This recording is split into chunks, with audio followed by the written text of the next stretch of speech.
மறுபடியும் எதுக்காக வந்து நிக்கிறேன்? என் கொதிப்பையும் குமரலையும் கிளறி விட்டு வேடிக்கை பார்க்கறதுல உனக்கு என்ன ஒரு மகிழ்ச்சி? என்ன கதை வச்சு பார்க்கறதுல உனக்கு என்ன ஒரு சந்தோஷம்? இந்த பாருமா தாயே, எனக்குன்னு ஒருத்தி இருக்கா.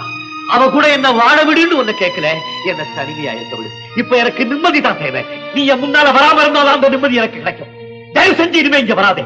போ வெளியே, போ. போறேன் நிர்மல், போறேன். விமலா என்ன பார்த்து அவ்வளவு கேவலமா பேசுறதுக்கு அப்புறம் இங்க வரவே கூடாதுங்கிற முடிவோட தான் போனேன். ஆனா ஒரு டாக்டருக்குள்ள பாழா போன கடமை உணர்ச்சி என்ன சும்மா இருக்க விடுது. அதனால நான் திரும்பவும் வந்தேன். இப்ப நீங்களே சொல்லிட்டீங்க. போறேன் நிர்மல், போறேன். இத பாருங்க, அத்தை நிறைய ஸ்வீட் சாப்பிட்டு இருக்காங்க.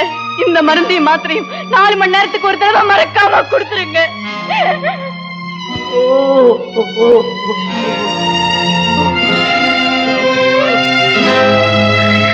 வசந்தி.